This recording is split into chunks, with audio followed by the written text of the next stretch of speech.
Rubio. Senator, anything first directly to the people of Florida? Well, it's going to be a long 36 hours. This is a slow-moving storm.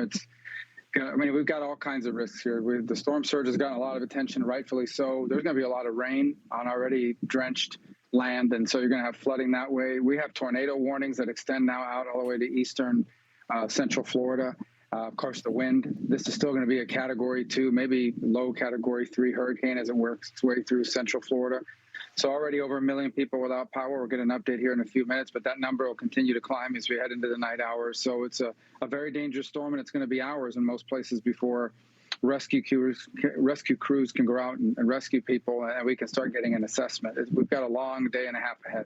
Yeah, and we're going to have that update live at the bottom of the hour with the governor. We're going to take it around the table. Senator, here's Dana Perino. Hi, Senator. I wondered what you have heard about federal-state coordination. We know that the governor and the president spoke last night, but from your vantage point as a U.S. senator, are you satisfied with the cooperation and coordination? Is there anything else you need the federal government to do for the people of Florida?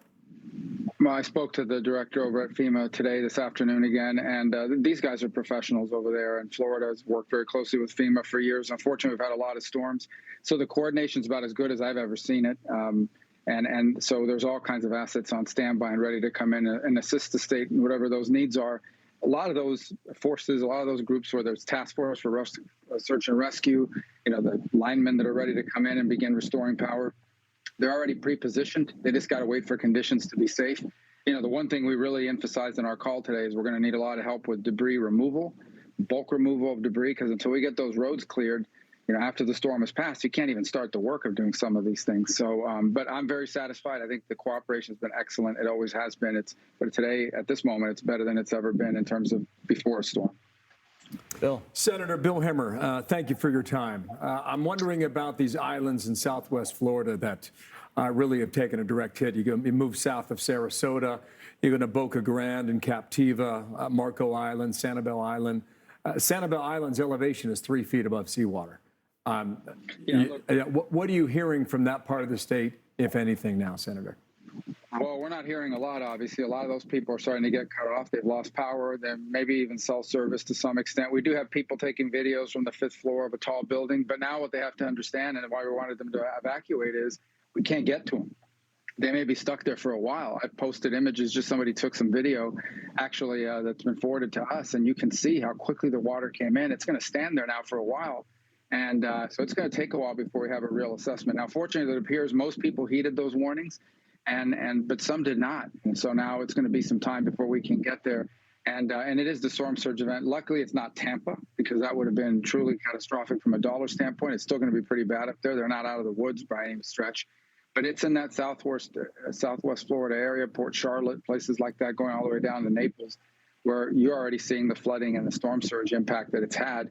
And I still think there's hours ahead, or you can see in the images, hours ahead of wind and other dangerous conditions there before it won't be until midday tomorrow before we really start to get a full assessment of how bad things are. And frankly, there'll be many, first floors and 1-story, 2-story structures that are going to become uninhabitable. Jessica. Hi, Senator. Thank you for joining us. My question is about the nursing homes and the elderly population there. I know Governor DeSantis said that all the nursing homes do have backup generators. I was wondering if you had an update on if there's been any power outages in those facilities and generally how the older people in Florida are faring in this.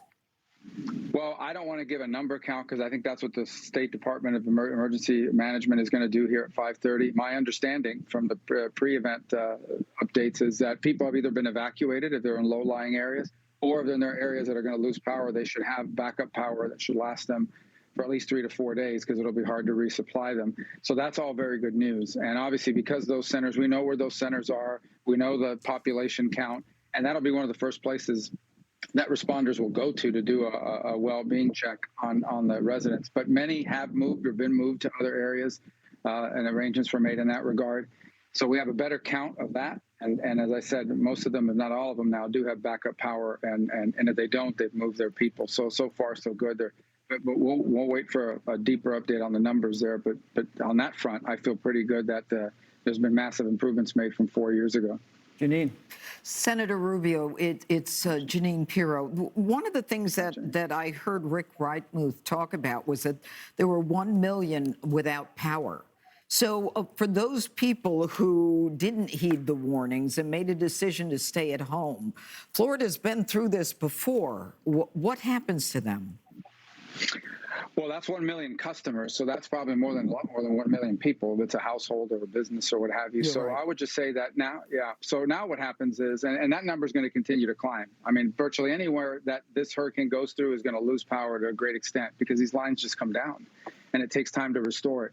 So now you get to that point where, depending on where they are, hopefully they've charged their cell phone and cell phone service is working so they can be in touch with people. But what you'll find now for a substantial period of time until that power is restored is you can't go to a gas station because even if there's gasoline there, they can't pump it.